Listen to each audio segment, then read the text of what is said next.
মানুষ কই জাহিরে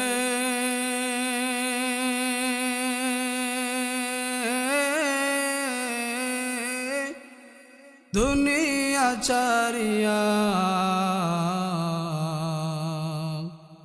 মসজিদেরও পালকি আইনা দোলা দেই সাজায়া তারে জনমের লাগিয়া মসজিদেরও পালকি আইনা দোলা দেই সাজায়া তারে জনমের লাগিয়া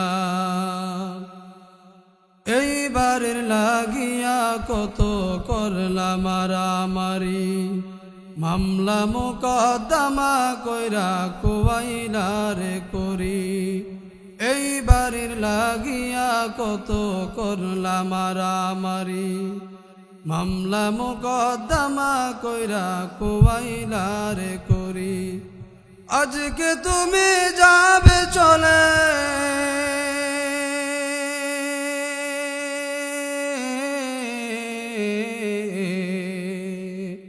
আজকে তুমি যাবে চলে সব কিছু ফেলিয়া মসজিদেরও পালকি আইনা দোলা দেই সাজায়া তারে জনমের লাগিয়া মানুষ কই জাহিরে দুনিয়া চারিয়া মসজিদেরও পালকি আইনা দোলা দেই সাজায়া তারে জনমের লাগিয়া ছেলে মেয়ে নববধূর প্রেমেতে মজিয়া নামাজে রোজা সব খোয়াইলা দুনিয়ায় আসিয়া ছেলে মেয়ে নববধূর প্রেমেতে মজিয়া নামাজে রোজা সব খোয়াইলা দুনিয়ায় আসিয়া সেই ছেলেরাই গোসল দিবে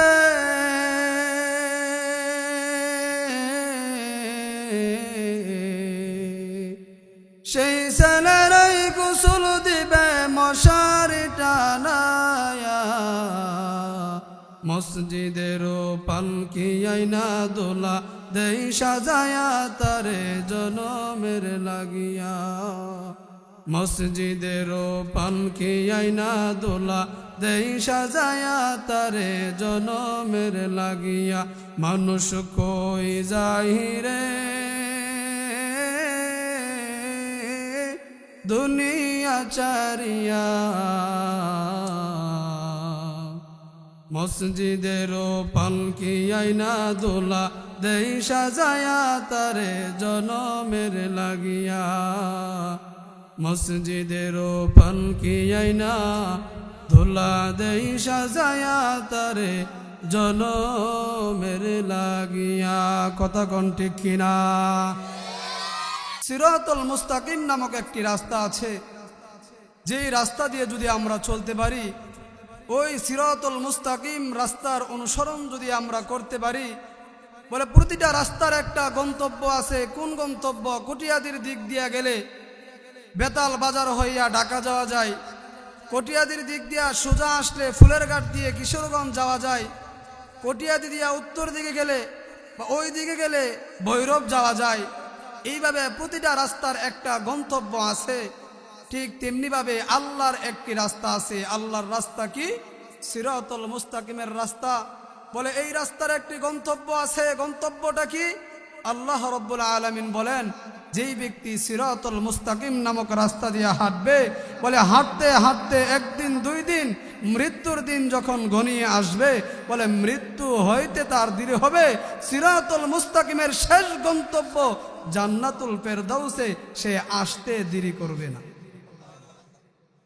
জান্নাতটা মানে অনেক সহজ ঠিক না জান্নাতটা পাওয়া অনেক সহজ না কথা বলেন না জান্নাত পাওয়া সহজ না কঠিন জান্নাতের দাম কম না বেশি অনেক বেশি ওই জান্নাত আল্লাহ আপনাকে আমাকে দিবে খুশি হইয়া যে সুবহানাল্লাহ বলছেন সুবহানাল্লাহর আওয়াজে মনে হইতেছে জান্নাত পাইয়া খুশি না একটু আওয়াজ দিয়া বলেন সুবহানাল্লাহ আল্লাহ রাব্বুল আলামিন হাদিসের মধ্যে আল্লাহ রাসূল সাল্লাল্লাহু আলাইহি ওয়াসাল্লাম এরশাদ ফরমান যে ইয়া রাসূলুল্লাহ, আল্লাহ রসুলের এক সাহাবী জিজ্ঞেস করেছিল, নবী আমার, দুনিয়াতে যে চলবো আমাদের চলার ক্ষেত্রে বন্ধু কে হবে? আমরা কাকে বন্ধু বানাবো? কার সাথে জীবনে চলবো? কার সাথে চললে জান্নাতে যাওয়া যাবে? আল্লাহ রসুল সাল্লাল্লাহু আলাইহি ওয়াসাল্লাম বলেন, মান যাক্কারাকুম বিল্লাহি রুয়াতাহু। আল্লাহ রসুল সাল্লাল্লাহু আলাইহি ওয়াসাল্লাম বলেন, তিন গুণ যেই ব্যক্তির ভিতরে আছে, তিন গুণওয়ালা ব্যক্তিকে তোমরা ভালোবাসবা, তিন গুণওয়ালা ব্যক্তির সাথে বন্ধুত্ব সৃষ্টি করবা, তিন গুণওয়ালা ব্যক্তিকে নিজের বন্ধু হিসেবে দুনিয়াতে বাছাই করবা, যাচাই করবা। বলে এক নাম্বার গুণ কি হতে হবে? মান যাক্কারাকুম বিল্লাহি রুয়াতুহু। আল্লাহ রসুল সাল্লাল্লাহু আলাইহি ওয়াসাল্লাম বলেন, যার চেহারা দেখলে আল্লাহর কথা স্মরণ হয়, যার চেহারা দেখলে আল্লাহর ভালোবাসা ভিতরে তৈরি হয়, যার চেহারা দেখলে দুনিয়ার দান্দাবাজি, দুনিয়ার বাটপারি, সিটারি মনে হয় না, আল্লাহর ওলি মনে হয়। আল্লাহ রসুল বলেন, এই গুণ যার ভিতরে আছে তাকেই তোমার বন্ধু বানাবা। কোন সুবহানাল্লাহ। দুই নম্বরে আল্লাহর নবী বলেন, ওয়াজাদা ফি ইলমিকুম মানতিকুহু।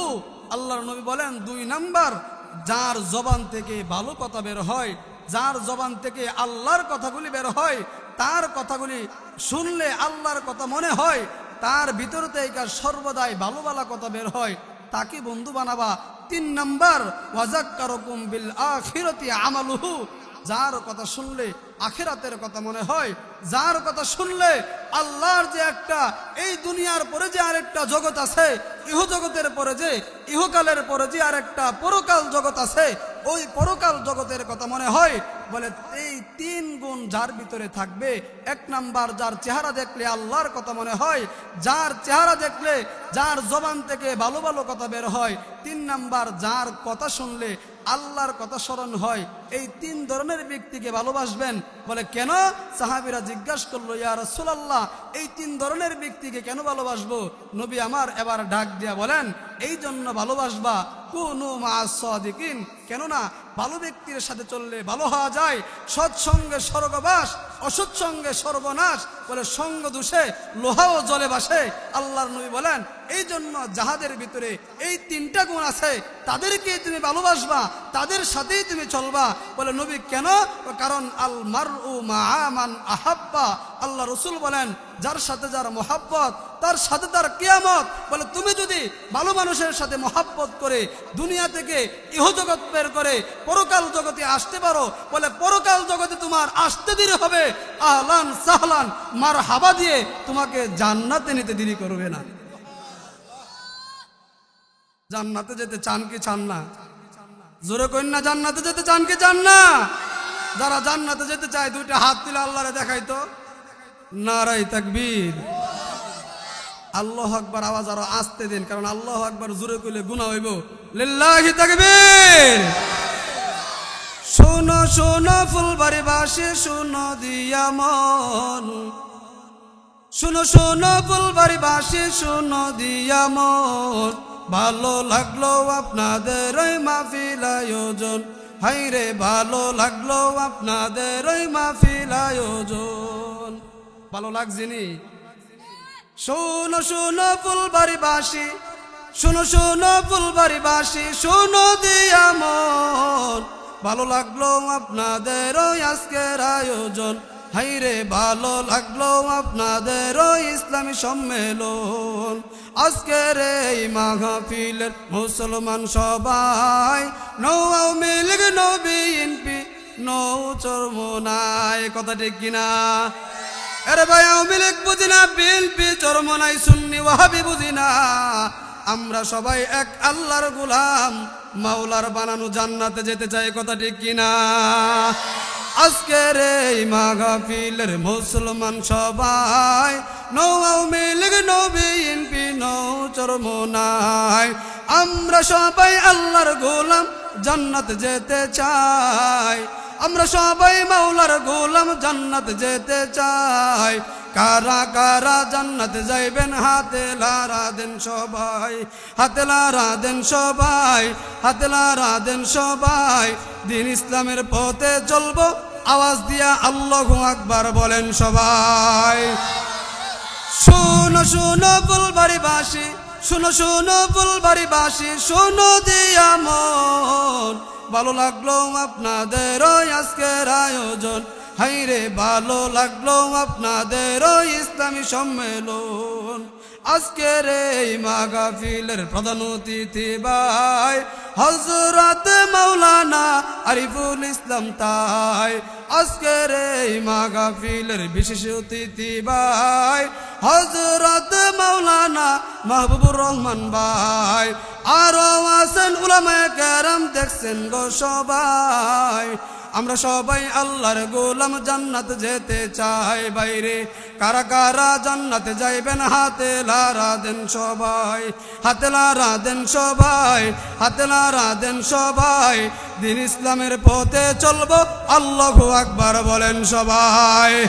আরে ভাই আল্লাহু আকবারের আওয়াজ ফুলবাড়িয়া সারিয়া নৌবাড়িয়ায় যাইবে না। এই আল্লাহু আকবারের আওয়াজ মদিনায় কিভাবে পৌঁছবে? ও মদিনার নবীর গোলামেরা, ও দয়াল নবীর উম্মতেরা, একবার নবীকে খুশি করার উদ্দেশ্যে, আল্লাহকে রাজি করার উদ্দেশ্যে, ওই আল্লাহ এবং রসুলের ভালোবাসা পাওয়ার জন্য আরেকবার শেষবারের মতো একটা যুবক বৃদ্ধর কণ্ঠ বন্ধ রাখবেন না, একজনও গলার আওয়াজ যেন বন্ধ না থাকে। যে আল্লাহ দুইটা হাত দিছে, যেই আল্লাহ তোমার গলা দিছে, আল্লাহর গলা দিয়া, আল্লাহর গলার আওয়াজ দিয়া আরেকবার শেষবারের মতো আল্লাহর পবিত্রতা বর্ণনা করবা, একবার জোরে বলবা আল্লাহু আকবার, লিল্লাহি তাকবীর। এবার বোঝা গেছে যে ফুলবাড়িয়া কাসুম আলী মেম্বার সাহেবের বাড়িতে একটা মাহফিল হইতেছে, কথা ঠিক কিনা? এতক্ষণ যে বৈশা রয়েছেন মুর্দার মতো, সকলেই বোঝা যায় মুর্দা। এখানে কার লাগি কাটা দোয়া করব? মৃত ব্যক্তির লাগি দোয়া করব? কারণ আমরা নিজেরাই মুর্দা হয়ে বৈশা রয়েছি, হেরার লাগি দোয়া করবো কিভাবে? এরকম একটা পরিস্থিতি আমাদের মধ্যে সৃষ্টি হয়েছিল।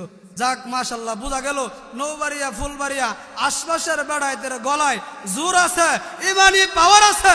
এই ইমানি পাওয়ার নিয়ে যদি চলতে পারি, তাহলে আল্লাহ রব্বুল আলামিন সিরাতুল মুস্তাকিম নামক যে রাস্তা আমাদেরকে দেখাইলেন, ওই সিরাতুল মুস্তাকিম নামক রাস্তা দিয়া, ইহদিনাস সিরাতুল মুস্তাকিম নামক রাস্তায় হাঁটতে হাঁটতে, টিপ টিপ করে হাঁটতে হাঁটতে, খোদার কসম যদি রাস্তার লাইন ঠিক রেখে হাঁটতে পারেন, একদিন না একদিন দেখবেন আল্লাহ অবশ্যই জান্নাতুল ফেরদাউস নামক জায়গায় পৌঁছে দিয়েছে। কোন সুবহানাল্লাহ।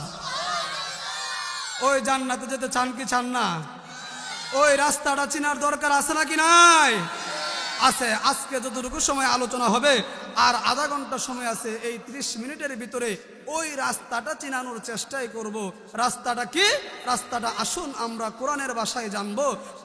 আল্লাহ রসুল সাল্লাল্লাহু আলাইহি ওয়াসাল্লামের একটি ঘটনা থেকে আমরা ওই রাস্তাটা শিক্ষা করব, এরপরে বাকি বিস্তারিত আলোচনা করব। ঘটনাটা কি? বলে কেমন বন্ধু হবে? বলে আল্লাহ রসুল সাল্লাল্লাহু আলাইহি ওয়াসাল্লাম বলেন, সৎসঙ্গে স্বর্গবাস, অসৎ সঙ্গে সর্বনাশ, সঙ্গ দোষে লোহাও জলে বাসে। বলে কিভাবে? আল্লাহ তাআলা বলেন, কুনু মা'আস সাদিকিন। আল্লাহর নবী ডাক দিয়া বলেন, এ সাহাবীরা, দুনিয়াতে চলতে ফিরতে, দুনিয়াতে চলাফেরা করার সময় কিছু মানুষকে তোমার বন্ধু বানায় আনিবা। এমন মানুষকে তোমার বন্ধু বানায় না যারা গান বাজনায় লিপ্ত, গান বাজনা করে, টিভি সিনেমায় যারা দৌড়া দৌড়ি করে। বলে কাদেরকে বন্ধু বানাবো? ও নৌবাড়িয়ার যুবক ভাইরা, কাদেরকে বন্ধু বানাইবেন? আল্লাহ বলতেছে শুনেন। এ ফুলবাড়িয়ার যুবক বৃদ্ধ বাবারা, ও পর্দার আড়ালের আম্মা, কাদেরকে দুনিয়াতে চলার ফেরার ক্ষেত্রে আপনি কাদেরকে বন্ধু বানাবেন? আল্লাহ বলতেছে শুনেন। আল্লাহ বলেন, কুনু মা'আস সাদিকিন। সৎসঙ্গে স্বর্গবাস, অসৎসঙ্গে সর্বনাশ। বলে খারাপের লগে চললে খারাপ হয়, আল্লাহওয়ালার সঙ্গে যদি কেউ চলে আল্লাহওয়ালা হয়, আল্লাহওয়ালার লগে চলতে চলতে হয় আল্লাহওয়ালা। আর কিছু মানুষ গাঞ্জাওয়ালার লগে চলতে চলতে হয় গাঞ্জাওয়ালা। কথা ঠিক কিনা? কারণ গাঞ্জাওয়ালার লগে চললে তো গাঞ্জাওয়ালাই হইব, আল্লাহওয়ালার লগে চললে আল্লাহওয়ালাই হইবে। আল্লাহ এই ঘটনা বুঝাইতে গিয়া আল্লাহ রব্বুল আলামিন ফাতেমা রাদিয়াল্লাহু তাআলা আনহার একটি ঘটনা বর্ণনা করেন। ফাতেমা, এই যতটুকু সময় আলোচনা হবে, এই পিচ্ছিগুলা যেমন শুরু থেকে একটা সেরসের আওয়াজ করতেছে, পিচ্ছিগুলো যেন কোনো আওয়াজ না করে। আর বৃদ্ধ বাবারা যারা আছেন মনোযোগ দিয়ে একটু শুনবো। সামনের জায়গা যতটুকুই ফাঁকা আছে, মাঠ তো মাশাআল্লাহ মানুষ ভরপুর হয়েছে, এরপর আমরা 2 মিনিট জিকির করব, একটু আল্লাহর ভালোবাসা নিয়ে সামনে আগাবো। লা ইলাহা, একটু সামনে আগান। ও লা ইলাহা, ও লা ইলাহা, ও লা ইলাহা, লা ইলাহা ইল্লাল্লাহু মুহাম্মাদুর রাসূলুল্লাহ সাল্লাল্লাহু আলাইহি ওয়াসাল্লাম। আল্লাহর নবী রাহমাতুল লিল আলামিনের মেয়ে ফাতেমা রাদিয়াল্লাহু তাআলা আনহা। ও ফুলবাড়িয়ার আম্মারা, ঘরের ভিতরে রান্না বান্না করতেছেন, বাবা ভাইদেরকে খাওয়াইতেছেন। রান্না বান্নার পাশাপাশি, খাবারের পাশাপাশি 2টা কান মাইকের দিকে লাগাইয়া দেন আর আজকের আলোচনাগুলি শুনেন। আল্লাহর নবীর মেয়ে ফাতেমা রাদিয়াল্লাহু তাআলা আনহা একদিন 2 দিন ধরে চলাফেরা নয়, এক যুগের উপরে একজন ইহুদি মেয়ে, ইহুদি মহিলা, ইহুদি মেয়ের সাথে তার চলাফেরা, তার বান্ধবী হয়ে গেছে। একদিন নয়, 2 দিন নয়, দীর্ঘ 12 বছর ধরে ইহুদির মেয়ের সাথে চলাফেরা। এমন একটা সম্পর্ক হইয়া গেছে, ইহুদির মেয়ে এবার ফাতেমারে ছাড়া আর কাউরে বিশ্বাস করতে পারে না, একমাত্র ফাতেমারই বিশ্বাস করে। বিশ্বাসের জায়গা ফাতেমার জায়গাটারে মনে করে। আল্লাহর নবীর মেয়ে ফাতেমা মুসলমানের চিরশত্রু হলো ইহুদিরা, আর ওই ইহুদির বন্ধু হয়ে গেছে মুসলমানের মেয়ে। কেমন যেন একটা পেশ জায়গা গেছে। একদিন 2 দিন দেখতে দেখতে 1 বছর নয়, 2 বছর নয়, 12টা বছর যখন গেল, আল্লাহর নবীর মেয়ে ফাতেমার সাথে চলে ইহুদির মেয়ে। কোনোদিন ফাতেমার কোনো দোষ পাই নাই। দীর্ঘ 12টা বছর চলার পরে একদিন ইহুদির মেয়ে সাক্ষী দেয়, আমি হইতে পারি ইহুদির মেয়ে, আমি হইতে পারি আল্লাহ মানি না, মুহাম্মদ নবীকেও আমি বিশ্বাস করি না, কিন্তু আমি বুকের মধ্যে হাত দিয়া বলতে পারি, ইহুদির মেয়ে হওয়া সত্ত্বেও আমি বলতে পারি মুসলমানের মতো, ইসলাম ধর্মের মতো সুন্দর ধর্ম পৃথিবীতে আর নাই। কোন সুবহানাল্লাহ। আরে যুবক ভাইরা আমার, একদিন নয়, 2 দিন নয়, দীর্ঘ 12টা বছর চলার পরে একদিন ইহুদি তার মেয়ের ডাক দিয়া বলতেছেন, প্রাণের মেয়ে আমার, তোমার সাথে তো আমার কিছু কথা আছে। বলে, বাবা কি কথা বলবেন বলেন। ও বাবা রে, আমি কোটি কোটি টাকার মালিক, কোটি কোটি টাকার সম্পদের মালিক, কিন্তু আমার তো একটা ছেলেও নাই, আমার তো আর কোনো মেয়েও নাই, তুমি একমাত্র মেয়ে। আমি কোন দিন দুনিয়া থেকে চলে যাই, কোন দিন দুনিয়া থেকে বিদায় নিয়ে চলে যাব, এটাও কিন্তু আমার জানার বাকি নাই, এটাও কিন্তু আমি জানি না। প্রাণের মেয়ে আমার, আমি চাচ্ছি আমি মৃত্যুর আগে তোমারে একটা ভালো ছেলের হাতে তুলে দিয়ে যাব, একটা ভালো ছেলের সঙ্গে বিবাহ দিয়ে যাব। ইহুদির মেয়ের কথা বলার পরে ইহুদির মেয়ে আবার ডাক দিয়া বলেন, প্রাণের আব্বা, আমারে বিবাহ দিবা কোনো বাধা নাই, কিন্তু আমি তোমারে আজকে জানাইতে পারবো না, কালকে তোমারে জানাবো। বলে, কিসের জন্য কালকে জানাবা? বলে, অবশ্যই আমার একটু বোঝার বিষয় আছে। বলে, কি বুঝবা? ইহুদির মেয়ে কথা বলে ইহুদির মেয়ে চলে গেলেন আল্লাহর নবীর মেয়ে ফাতেমার কাছে গিয়া ডাক দিয়া বলেন, প্রাণের বোন আমার, আজকে 1 দিন নয়, 2 দিন নয়, দীর্ঘ 12টা বছর ধরে তোমার সাথে আমি চলতেছি। ও বোন আমার ফাতেমা, আমি আজকে আমার জীবনের সবচাইতে বড় সিদ্ধান্ত নিতে চাই, আমার জীবনের জন্য সবচাইতে বড় একটা সিদ্ধান্ত নিতে চাই। বলে, বোন আমার কি সিদ্ধান্ত? ওই সিদ্ধান্তটা আমি একা নিব না। বলে, কেন? তুমি ফাতেমা মুসলমানের মেয়ে, যে সিদ্ধান্তটা আমারে দিবা তোমার ওই সিদ্ধান্তই গ্রহণ করব। কোন সুবহানাল্লাহ। বোন, তুই ইহুদির মেয়ে, জীবনের একটা সিদ্ধান্ত নিবা, আমি বললে যেটা এটাই তুমি মানবা। আচ্ছা, সিদ্ধান্তটা কি বলো তো দেখি। আমার আব্বা আমার জন্য একটা বিবাহ ঠিক করছে। আমার আব্বা বলতেছে মক্কা নগরীর মধ্যে নাকি সবচাইতে দামি ব্যক্তি, তার সন্তানের জন্য কোটিপতি এবং অনেক সুন্দর স্মার্ট ছেলে, তার সাথে আমাকে বিবাহ দিতে চায়। ও বোন আমার ইহুদি ফাতেমা, আমি ইহুদি হতে পারি, কিন্তু আমি চাচ্ছি তুমি ফাতেমা যদি বলো তাহলে আমি বিবাহের মধ্যে রাজি হব।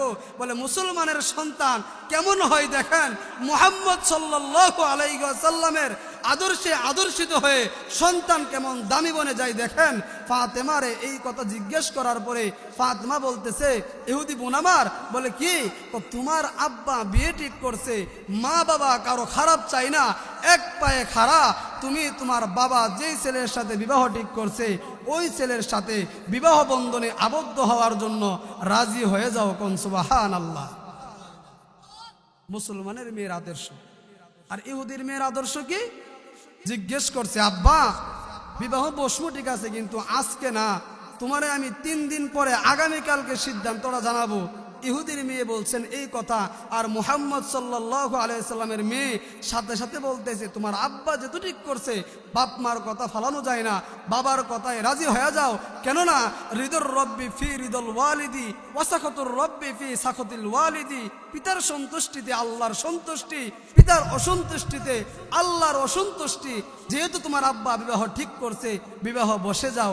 মুসলমানের মেয়ের কথা এটা, আর ইহুদির মেয়ের কথা হলো যে না বাবা, বিবাহ বসা, আমার বিবাহ আমি সিদ্ধান্ত নিব, আমার বিবাহ আমি বাছাই করব, আমার বিবাহ আমি আগামীকালকে সিদ্ধান্ত জানাবো।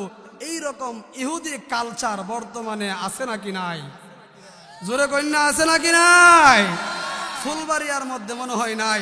আজকের যুগের মেয়েরা কি করে, বাপ মা ফুলাফান দেখবো দূরের কথা, বাপ মা জামাই দেখবো দূরের কথা, বাপ মা ঘরের ভিতরে বৈশা চিন্তা করে মেয়েটা বড় হইতেছে, বিবাহ দিতে হবে, মেয়েটার জন্য একটা ভালো ছেলে দেখতে হবে। এই কথা বইলা বাপ মা রাত্রে ঘুমাইছে, ঘুম থেকে উঠটা দেয় সকালে মেয়ে এক বেড়া লইয়া হাজির। বলে কেন? তোমার বাবা সালাম করো। নাউজুবিল্লাহ বলবেন না? বাবা সালাম করো। বাবা জিজ্ঞাসা, আব্বা মা এটা কেডা? আব্বা এটা আমার পছন্দের মানুষ। কন্যা নাউজুবিল্লাহ। এই কালচার কি মুসলমানের না ইহুদিদের? ইহুদিদের এই কালচার। আর এই ইহুদিদের কালচার বর্তমানে আমরা মুসলমানরা গ্রহণ করে নিয়েছি। মুসলমানের মেয়েরাও আজকে দেখা যায় কলেজে যায়, আজকে দেখা যায় স্কুলে যায়, ভার্সিটিতে যায়, বলে মুসলমানের মেয়ের কালচার ছিল, মুসলমানের মেয়ের কালচার হওয়ার কথা ছিল, আমার বাবা যে ছেলেকে পছন্দ করবে আলহামদুলিল্লাহ ওই ছেলের সাথে বিবাহ বসবো। কিন্তু না, আজকে মুসলমানের মেয়ের কালচার হয়ে গেছে মা বাবা দেখার আগেই সে তার স্বামী নিয়ে মা বাবার দরজারে হাজির হয়। কথা ঠিক কিনা? এই জন্য এই সব কালচার থেকে আমাদেরকে বাঁচতে হবে। এবার মুহাম্মদ সাল্লাল্লাহু আলাইহি ওয়াসাল্লামের মেয়ে ফাতেমা ডাক দিয়া বলেন, ইহুদি বোন আমার, তুমি বিয়েতে রাজি হয়ে যাও।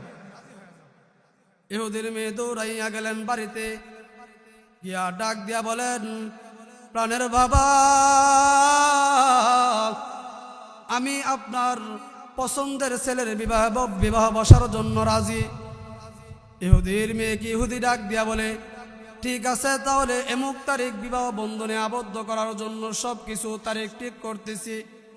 ইহুদির মেয়ে আবার ডাক দিয়া বলেন, ও আমার আব্বা, আপনি যার সাথে বিবাহ ঠিক করছেন আমি আপনার বিবাহের মধ্যে যাইব, কোনো সমস্যা নাই। আপনি যার সাথে বিবাহ ঠিক করবেন, বিবাহ বসবো, কোনো সমস্যা নাই। কিন্তু আমার একটা আবদার আছে। বলে আবদারটা কি? বলে আব্বা, আজকে 1 দিন নয় 2 দিন নয়, দীর্ঘ 12টা বৎসর ধরে আমি মুসলমানের মেয়ে ফাতেমার সাথে আমি চলতেছি। ও প্রাণের আব্বা ফাতেমা, 12টা বৎসরের ভিতরে একদিন আমার সাথে খারাপ কোনো আচরণ করে নাই। আমি ওই ফাতেমারে আমার বিবাহের মধ্যে দাওয়াত দিতে চাই। এবার ইহুদি ডাক দিয়া বলে, না না না, এটা কখনো সম্ভব না, এটা কখনো সম্ভব না। কারণ ইহুদিদের শত্রু হলো মুসলমান, মুসলমানের মেয়ে ফাতেমা আমার মেয়ের বিবাহের মধ্যে আসবে না, না, এটা কখনো হতে পারে না। ইহুদির মেয়ে আবার ডাক দিয়া বলেন, আব্বা আপনি না করতেছেন, ফাতেমা আমার বিবাহের মধ্যে আসবে না, কিন্তু আমি খুদার কসম করে বলি, ফাতেমা যদি আমার বিয়ের মধ্যে না আসে আমি আপনার মেয়ে বিবাহের আসরে বসবো না। কোন সুবহানাল্লাহ। এবার ইহুদি বলে ঠিক আছে এক পিচ্ছি। কি একটা অবস্থা। আচ্ছা শুনি, এবার ইহুদি ডাক দিয়া বলে ঠিক আছে তোমার আবদার আমি রাখবো, তো আমার বিয়ের মধ্যে তোমার বিয়ের মধ্যে মুহাম্মদের মেয়ে ফাতেমা আসবে, সমস্যা নাই, কিন্তু একটা শর্ত আছে। বলে বাবা শর্তটা কি? বলে ফাতেমা নতুন কাপড় পরে বিবাহের মধ্যে আসতে হবে। জোরে কন্যা সুবহানাল্লাহ। ইহুদির মেয়ে দৌড়াইয়া গেল ফাতেমার কাছে, গিয়ে আবার ডাক দিয়া বলেন ও প্রাণের বোন আমার, ও ফাতেমা তুমি আমার বিবাহের মধ্যে আসো, এটা আমার আব্বা চাই না। আমার আব্বার দাবি হলো তুমি যেন আমার বিয়ের মধ্যে না আসো, কিন্তু আমি তো চাই তুমি ফাতেমা যদি আমার বিয়ের মধ্যে না আসো আমি বিবাহই বসবো না। ও বোন আমার ফাতেমা তুমি আমার বিয়ের মধ্যে যাইবা কিনা বলো। ফাতেমা আবার ডাক দিয়া বলে না না, তোমার আব্বা যেহেতু না করে আমি বিয়ের মধ্যে যাওয়ার দরকার নাই। আমি হলাম মুসলমানের মেয়ে, আমি হলাম মুহাম্মদ নবীর মেয়ে, আর তুমি হইলা ইহুদি পাদ্রীর মেয়ে। তোমার বাবা ইহুদি বংশের মধ্যে নাম করা ব্যক্তি, আমার বাবা মুসলমানের মধ্যে নাম করা ব্যক্তি। আমি যদি তোমার বিয়ের মধ্যে যাই তোমার বংশের মানুষ তোমাকে গালি দিবে, আমার বংশের মানুষও আমারে গালি দিবে, অতএব তাক তোমার বিয়ের মধ্যে আমি যাওয়ার দরকার নাই। ইহুদির মেয়ে ডাক দিয়া বলে না না, তুমি যদি আমার বিয়ের মধ্যে না যাও আমি তো বিবাহের আসরের মধ্যে বসবো না। ফাতেমা এবার কি করবেন? ফাতেমা বলল বোন ঠিক আছে তোমার বিয়ের মধ্যে আমি যাব। এবার ইহুদির মেয়ে বলে বোন আমার, কিন্তু আমার আব্বা তো একটা শর্ত লাগাইয়া দিছে। বলে কি শর্ত লাগাইছে? বলে আমার আব্বা বলছে মুহাম্মদের মেয়ে যদি আমার মেয়ের বিবাহে আসতে হয় মুহাম্মদের মেয়ে ফাতেমা যেন নতুন কাপড় পরিধান করে আসে। ও বোন আমার তুমি নতুন কাপড় পয়রা যেতে হবে। আরে ফুলবাড়িয়ার যুবক ভাইয়েরা, ও ফুলবাড়িয়ার বৃদ্ধ বাবারা, ও ফুলবাড়িয়ার পর্দার আড়ালের আমার আম্মারা শুনো, ফাতেমারে যখন নতুন কাপড় পরিধান করার কথা বললো, এবার ফাতেমা দুইটা চোখের পানি ফালাইয়া কান্দে আর ডাক দিয়া বলে বোন আমার না না, আমি তো নতুন কাপড় পরিধান করতে পারবো না। ও ইহুদি বোন আমার, তুমি জানো না আমার আব্বা মুসলমান, আমার বাবার নাম মুহাম্মদ নবী, আমার বাবার ঘরে একদিন খাবার থাকে না, আমার বাবার ঘরে সকালবেলায় যদি চুলায় আগুন ধরে বিকাল বেলায় অনেক সময় দেখা যায় আমার বাবার চুলায় আগুন ধরে না, আমার বাবার পেটের মধ্যে পাথর বাইদা রাখে, আমার ঘরের মধ্যে একদিন দুই দিন যা ঘরের মধ্যে খাবার থাকে না, আমার বাবা পেটের মধ্যে পাথর বাইদা ঘুরে। ওই ইহুদি বোন আমার না না, আমি তোমার বিয়ের মধ্যে যাইতে পারবো না, আমি আমার বাবাকে নতুন কাপড়ের কথাও বলতে পারবো না। ও ফুলবাড়িয়ার বাবারা চিন্তা করে দেখেন, আপনি আর আমি কোনখানের কোন সলিমউদ্দিন কুলিমউদ্দিন এত দামি দামি পোশাক পরে ঘরের মধ্যে একদিনও খাবার বন্ধ থাকে না, কিন্তু যেই নবীকে না বানাইলে কুল কায়নাত সৃষ্টি হইতো না। যেই ফাতেমারে আল্লাহ বলছে জান্নাতের মহিলাদের সরদারনি, ওই ফাতেমার নতুন কাপড় বানানোর মতো পরিবেশ নাই। নবীর চুলায় একদিন আগুন জ্বললে 3 দিন আগুন ধরে না। বলে নবী আমার কষ্টের পরে কষ্ট করে দিন কাটাইছে, এরপরও কোনোদিন আল্লাহর কাছে কোনো অবস্থাতেই আল্লাহর কাছে না শুকরিয়া করে নাই। ফাতেমা মতো অবস্থায় বলতেছে ও ইহুদি বোন আমার না না, আমি নতুন কাপড় কিনতেও পারবো না, তোমার বিয়ের মধ্যে আমি যাইতেও পারবো না। এবার ইহুদির মেয়ে ডাক দিয়া বলেন ফাতেমা রে, তুমি কোনোদিন আল্লাহর কাছে ধন সম্পদ চাও নাই, তুমি কোনোদিন এই কষ্টের জন্য না শুকরিয়া করো নাই। ও ফাতেমা, দুনিয়াতে চলতে গিয়া আমরা একজন নয় দুইজন নয়, কতটা বয়ফ্রেন্ড আছে, আমাদের ছেলে বন্ধু আছে, আবার ভাইয়ের শালি আছে, আবার বাবির ভাই আছে, আমরা কত বিয়ের সাথে কথা বলি, কত দুলা ভাইয়ের সাথে কথা বলি, কত বয়ফ্রেন্ডের সাথে ঘুরতে যাই, কিন্তু ফাতেমা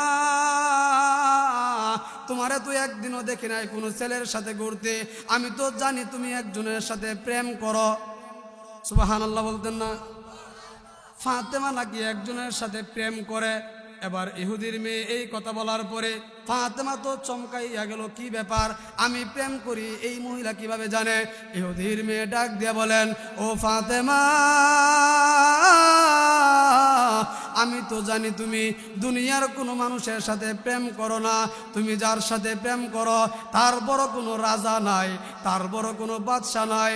সে বাদশারও বাদশা, রাজারও রাজা, এমপিরও এমপি, তার চাইতে বড় কোনো রব নাই। বলেন না তিনি কে? ও বোন আমার ফাতেমা, তুমি না আল্লাহর সাথে বন্ধুত্ব করছো, আল্লাহর সাথে না তোমার প্রেম আছে, আল্লাহর সাথে না তোমার ভালোবাসা আছে।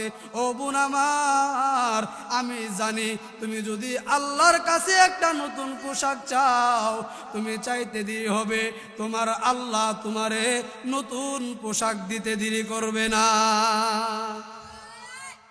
এই কথা শোনার পরে এবার ফাতেমা রাদিয়াল্লাহু তাআলা আনহা মনে মনে ভাবতেছে, আমি যে আল্লাহর লগে ফিরিতে আছে, এই মহিলা কিভাবে জানলো, এই মেয়ে কিভাবে জানলো? এবার তো জায়গা মতো আটকাইছে, আল্লাহর লগে আমার ফিরিতে আছে কইছে, আমি আল্লাহর কাছে চাইতেই হবে। এই মহিলারে আবার সময় সংক্ষেপে এলান দিলাইছে 5 মিনিট, ঘটনা সংক্ষেপ করে 5 মিনিটের ভিতরে শেষ করবো ইনশাল্লাহ। এবার ফাতেমা চিন্তা করলো, ঠিক আছে বোন যাও, যেহেতু তুমি আল্লাহর কথা বইলা ফেলছো, আমি তোমার গ্যারান্টি দিয়া বলতেছি, যাও, তোমার বিয়ের মধ্যে আমি যাব, এমনকি পৃথিবীর সবচাইতে দামি কাপড় পইরাই যাইব। কোন সুবহানাল্লাহ। দিন যত যাচ্ছে, বিয়ের দিন গনিয়ে আসছে, ইহুদির মেয়ে চিন্তা করতেছে, আমার বাবা কোটিপতি, আমার বাবা কোটি কোটি টাকার মালিক, এরপরও ইহুদির মেয়ে হইয়া এত বড় কথা বলতে পারলাম না। আর মুহাম্মদের মেয়ে এক বেলা খাইতে পারলে আর এক বেলা খাইতে পারে না। ওই মুহাম্মদের মেয়ে কিভাবে বলল পৃথিবীর সবচাইতে দামি কাপড় পরে যাবে? দেখবো বিবাহের দিন যখন কাছে আসছে, ওই মহিলা দৌড়াইয়া আসছে, ও বোন আমার ফাতেমা, তুমি কাপড় কিনছনি? বলে না না, আমার তো বিয়ের কথা মনেই নাই। বলে তাহলে কাপড় কিভাবে বানাইবা? বলে যাও, আমি কাপড়ের ব্যবস্থা করব। বিবাহের দিনে রাত্রে গভীর রজনীতে এশারের নামাজটা পড়া নামাজের বিছানার মধ্যে বৈশা, এবার রাত্রের যখন গভীর রজনী শুরু হলো, ফাতেমা কার সাথে সম্পর্ক? আরো জোরে বলেন না, সম্পর্ক কার? ফাতেমার আল্লাহর সাথে সম্পর্ক নিয়া ফাতেমা, এবার ফাতেমা ডাক দিয়া বলে গভীর রজনীতে, বলি তুমি ছাড়া তো আমার কোনো রব নাই, তুমি ছাড়া তো আমার কোনো মালিক নাই। আল্লাহ, আমার বাবা তো গরিব, আমার বাবা এক বেলা খাইলে আর এক বেলা খাইতে পারে না। আমার বাবার ঘরের চুলার মধ্যে একতে আগুন জ্বললে আর একতে আগুন জ্বলে না। আমি তো বাবার কাছে নতুন কাপড়ের কথা বলতে পারবো না। মালিক আমার, তোমার কাছে বলছি, তুমি একটা নতুন কাপড়ের ব্যবস্থা করে দাও। আল্লাহু আকবার, আল্লাহু আকবার। আল্লাহর খেলা বোঝা বড় দায়। আল্লাহ আরশে কুরসির মধ্যে জিব্রাইল ছিল, আল্লাহ আরশ থেকে জিব্রাইলকে ডাক দিলেন, ও জিব্রাইল, যাও যাও, দৌড়াইয়া যাও।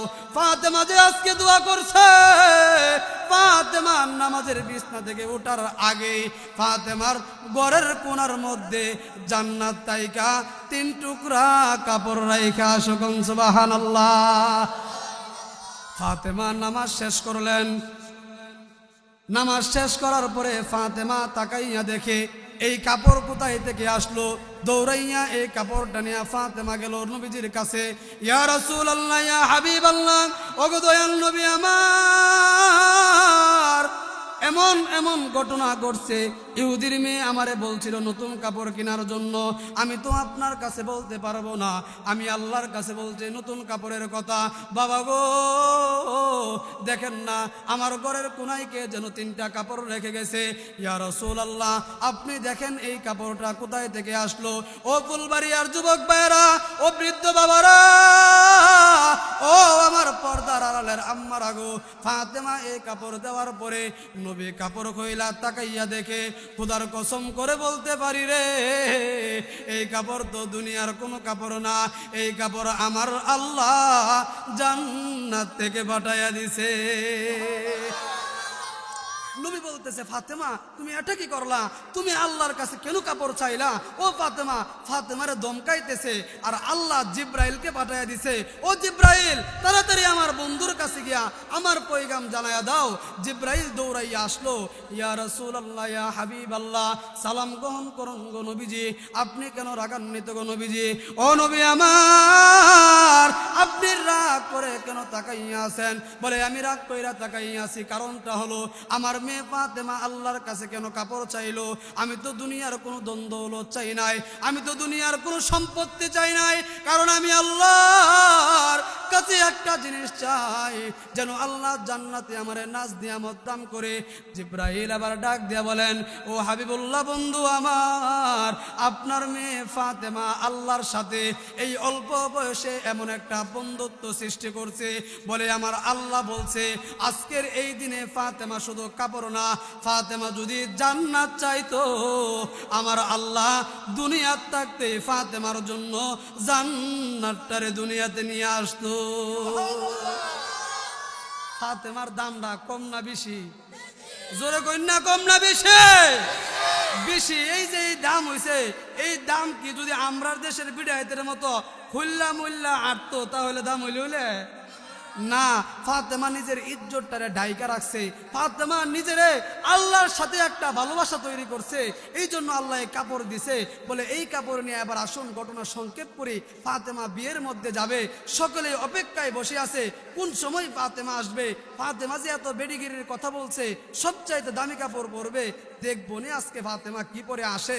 নবী আমার ডাক দিয়া বলল, ও মেয়ে ফাতেমা, বিবাহের মধ্যে যাইবা ঠিক আছে, কিন্তু আমাদের দেশের তো আবার একটা স্বভাব আছে, মহিলা মাদ্রাসা পড়লেও যদি কোনো বিয়াত যা নতুন একটা জামা আনছে, রিভিস আনছে, পাকি জামা, আরো কিরণমালা জামা আগে আসেনি, এখন তো আর নাই, এখন গোল জামা, আরো কত জামা যে আছে, বলে এইগুলা যদি পরে, মূল কথা হলো বিয়ের দিন সাজ যে, সেই দিন আর পর্দা নাই। কথা ঠিক কিনা? মানে মহিলা মাদ্রাসা পরে, কিন্তু বিয়ার দিন আজকে একটু সাজগুজ করতে, তো যদি বোরকা পরে মেকআপ উঠতে যাইব গা, যদি বোরকা পরে বেড়াইতে দেখতো না, এই জন্য পর্দা হারায়ালা। নবী বলতেছেন, ফাতেমা বিয়েতে যাইবা ঠিক আছে, ও আমার মেয়ে, কিন্তু তুমি পর্দা লঙ্ঘন করতে পারবা না। ও বাবা ঠিক আছে, পর্দা লঙ্ঘন করবো না। ফাতেমা বিয়ের মধ্যে গেল। ঘটনা অনেক বড় ছিল, কিন্তু অনেক সংক্ষেপে বলতেছি। ফাতেমা বিয়েতে যাওয়ার পরে সকল ইহুদির মেয়েরা তাকায়া রয়েছে, দেখি ফাতেমা কইতেইকা আইতেছে। বলে, বিয়ার বাড়ির মধ্যে সবচাইতে বেশি আকর্ষণ তাকে বউ যেই ঘরে থাকে ওই ঘরটা। বলে, ফাতেমা ঘরের ভিতরে ঢুকছে, আল্লাহু আকবার, আল্লাহু আকবার। বলে, ফাতেমা ঘরে ঢুকার পরে বলে, ইহুদির মেয়েরা 500 ইহুদির মেয়ে ছিল, কোটি কোটি টাকার মালিক, তাদের স্ত্রীদেরকে বউদেরকে দামি দামি কাপড় পরাইয়া ঢুকাইছে। ইহুদির মেয়ে বউ যে বিড়ি সাজছে, এই ভিডিও লাখ টাকার কাপড় পরছে। বলে, ফাতেমা যেই মাত্র ঘরে ঢুকছে, ফাতেমার যে কাপড়, জর্জেট কাপড়ের মধ্যে যে পাথর লাগানো ছিল, ওই পাথরের ঝিকিমিকিতে পুরা ঘর আলোয় আলোকিত হয়ে গেছে। জোরে কন্যা সুবহানাল্লাহ। ইহুদির মেয়েরা ডাক দিয়া বলে, ও বোন আমার, এই কাপড় তুমি কই পাইলা? ফাতেমা কো, আমি কিন্না আনছি। সবার মাথার তো গজব পড়ছে, সালনাই কুত্তার বাগের নাম, খাইতো ফানা হ্যাঁ বলে এই কাপড় কিন্না আনছে। ও ফাতেমা, এই কাপড় তুমি কোন মার্কেট থেকে আনলা? কোন মার্কেট এই কাপড় পাইলা? বলে, না না, মার্কেটের নাম বলা যাবে না। বলে, না রে বোন, তুমি এই কাপড়টা কোন মার্কেট থেকে আনছো বলো। ও ইহুদি বোন আমার, এই কাপড় কোন মার্কেট থেকে আনছি তোমরা রে বলবো। ও ফুলবাড়িয়ার মুসলমান, আমি বিসমিল্লাতে বলছিলাম, সহজ সরল একটা রাস্তা আছে, রাস্তাটার নাম কি কইছিলাম মনে আসেনি? সিরাতুল মুস্তাকিম নামক রাস্তার কথা বলছিলাম। এই রাস্তা দিয়ে হাঁটলে হাঁটলে হাঁটতে হাঁটতে কই যামু কইছিলাম মনে আসেনি? জান্নাতে। মাশাআল্লাহ সতর্ক শ্রোতা, কিন্তু মাশাআল্লাহ সব সতর্ক। কাসুম আলী মেম্বার সাহেবের বাড়ির মাহফিল আজকে আল্লাহ কবুল করছে, কই না আমিন? কারণ যেহেতু শ্রোতার মনোযোগ আছে, বোঝা গেল আল্লাহ মাহফিলটা কবুল করছে। বলে, ফাতেমা এবার আসছে। আসার পরে ফাতেমারে জিজ্ঞেস করছে, এই কাপড় কইতে কিনছ? এই কাপড় যে মার্কেট থেকে কিনছি, ওই মার্কেটের নাম হলো জান্নাতুল ফেরদাউস। কোন সুবহান। এ ফাতেমা, দুনিয়াতে কত মার্কেটের নাম শুনলাম, বরকতি বস্ত্রালয়, নিউ ফ্যাশন গ্যালারি, সেঞ্চুরি বস্ত্রালয়, জেন্টস পার্লার, কত নাম শুনলাম, কিন্তু জান্নাতুল ফেরদাউস নামক মার্কেটের নাম তো শুনলাম না। বলে এই মার্কেট তোমরা চিনবা না। ফাতেমা বলছে এই মার্কেট তোমরা চিনবা না। এই কথা বলার পরে এক ইহুদির মেয়ে লারাদা উঠছে, হ্যাঁ কত বড় কথা, আমি বলে মার্কেট চিনতাম না। খালি মার্কেট নৌবাড়িয়া ফুলবাড়িয়া এমনও মহিলা আছে, আমার এমনও মা বোনেরা আছে, খালি মার্কেট না, কটিয়াদি বাস স্ট্যান্ড নিউ মার্কেটের নিউ ফ্যাশন গ্যালারির যে দোকানদার আছে, দোকানদারের যে ম্যানেজার হিবাড়ার নাম্বারটা পর্যন্ত আছে। ঠিক আরো আসতে কইন, কারণ ঘরে গেলে তো বিটি ধরবো, যখন ঠিক কই আইসে এই নাম্বারটা আছে, কথা ঠিক কিনা? ফাতেমা তুমি নাম বলো, মার্কেট আমরা চিনি। খালি মার্কেট না, মার্কেটের দোকানের যে ম্যানেজার, এই ম্যানেজারের নাম্বার লইয়া ঘুরি। ও ফাতেমা বলো মার্কেটের নাম কি? মার্কেটের নাম হলো জান্নাতুল ফেরদাউস। বলে কোন রাস্তা দিয়া যাইতে হয়? ইহদিনাস সিরাতাল মুস্তাকিম, ইহদিনাস সিরাতাল মুস্তাকিম নামক রাস্তা দিয়া যেতে হয়। বলে ওই মার্কেটে যাইতে গেলে আর কি লাগে? বলে মার্কেটে যাইতে গেলে একটা পিনকোড নাম্বার লাগে, বলে একটা আইডেন্টি কার্ড লাগে। বলে আইডেন্টি কার্ডের নাম কি? বলে আইডেন্টি কার্ডের নাম হলো ইসলাম। কোন সুবহানাল্লাহ। ওই ইসলাম নামক আইডেন্টি কার্ডের ভিতরে একটা পিনকোড নাম্বার আছে। বলে এই পিনকোড নাম্বারটা যদি আল্লাহরে দেখাইতে পারো, আল্লাহ তাআলা এই ইসলাম নামক কার্ড নিয়া এই পিনকোড নাম্বার দেখাইলে সিরাতুল মুস্তাকিম নামক রাস্তা দিয়া জান্নাতুল ফেরদাউসের মধ্যে যাওয়ার পরে, বলে এই দিনা সিরাতুল মুস্তাকিম নামক রাস্তা জান্নাতুল ফেরদাউস নামক জায়গায় যাওয়ার পরে এই পিনকোড নাম্বারটা দেখাইবা। বলে পিনকোড নাম্বারটা কি? বলে পিনকোড নাম্বারটা সামনে বলতেছি। ফাতেমা কাপড়ের দামটা কত আগে বলো? কাপড়ের দাম পরে বলবো। বলে এই যে কাপড়ের ওড়নাটা আছে, ওড়নার কোনায় যে আল্লাহ জর্জেট পাথর লাগাইছে, বলে একটা পাথরের দাম কতটুকু জানুনি? বলে 7 আসমান 7 জমিন আরশ কুরসি। আল্লাহ বলতেছেন লৌহ কলম সব কিছু যদি বিক্রি করে দেওয়া হয়, জান্নাতের ওড়নার একটা জর্জেট পাথরের দাম হবে না। ও ফাতেমা এই দামি ওড়না কিভাবে পাবো? ও ইহদিনা সিরাতুল মুস্তাকিম নামক রাস্তায় গেলে পাইবা। ও ওই রাস্তায় উঠবো কিভাবে? ও একটা আইডেন্টি কার্ড আছে, ওই আইডেন্টি কার্ডটা দেখাইলে উঠতে পারবা। ও আইডেন্টি কার্ডের নাম কি? ও আইডেন্টি কার্ডের নাম হলো ইসলাম। ও ইসলাম নামক আইডেন্টি কার্ড নিয়া সিরাতুল মুস্তাকিম নামক রাস্তা দিয়া ওই মার্কেটে যাইতে পারবা। বলে পিনকোড নাম্বার কি? পিনকোড নাম্বার পড়তে গেলে উজু করতে হবে। করলাম উজু, পামু কই? মুহাম্মদ নবীর কাছে পাবো। বলে তাড়াতাড়ি নিয়ে যাও। মুহাম্মদ নবীর কাছে নিয়ে গেল। বলে যদি তোমরা মুহাম্মদ নবীর কাছে গিয়া এই পিনকোড নাম্বার নিয়া সিরাতুল মুস্তাকিম নামক রাস্তা দিয়া যদি তোমরা জান্নাতুল ফেরদাউসে যাইতে পারো, শুধু এই কাপড় নয়, এর চাইতে আরো দামি কাপড়ের ব্যবস্থা করে দিবেন কে? ফাতেমা আর দেরি কইও না, মুহাম্মদ নবীর কাছে গেলাম। একজন নয়, দুইজন নয়, 500 মহিলা এক ফাতেমার খাতিরে মুহাম্মদ নবীর হাতে হাত ধইরা কালিমা পয়রা সাথে সাথে মুসলমান হয়ে গেছে। এই জন্য ওই রাস্তায় যেতে চান কি চান না? শুরুতেই বলছি, যদি ওই রাস্তায় যেতে চাই, এই 3 গুণওয়ালা ব্যক্তিকে বন্ধু বানাতে হবে। যার চেহারা দেখলে আল্লাহর কথা মনে হয়, যার কথা শুনলে আল্লাহর কথা মনে হয়, যার কথায় আখেরাতের কথা স্মরণ হয়। এই জন্য সময় সংক্ষেপ থাকার কারণে ঘটনাটা পুরোপুরি বলতে পারলাম না। আপনাদের কাছে মাফ চাই। সকলকে নিচে রাখা, বাবার বয়সী মানুষ নিচে রাখা আমি উপরে বসছি, মাফ করে দিবেন। যদি আল্লাহ জীবনে কখনো অন্য কোনো জায়গায় মাহফিলের ব্যবস্থা করে দেয়, মুসলমান হওয়ার পরে ওই মহিলারা কি করছে বাকি ঘটনাটা সামনের কোনো আলোচনায় বলবো ইনশাআল্লাহ। শুনতে রাজি আছেন তো? আল্লাহ পাক আমাদের প্রত্যেককে এমন একটা ব্যবস্থা করে দেখ, ওই মাহফিল পর্যন্ত পৌঁছার তৌফিক দান করুক। সকলে বলুন আমিন। ওয়া আখিরু দাওয়ানা আনিল হামদুলিল্লাহি রাব্বিল আলামিন। আসসালামু আলাইকুম ওয়া রাহমাতুল্লাহ।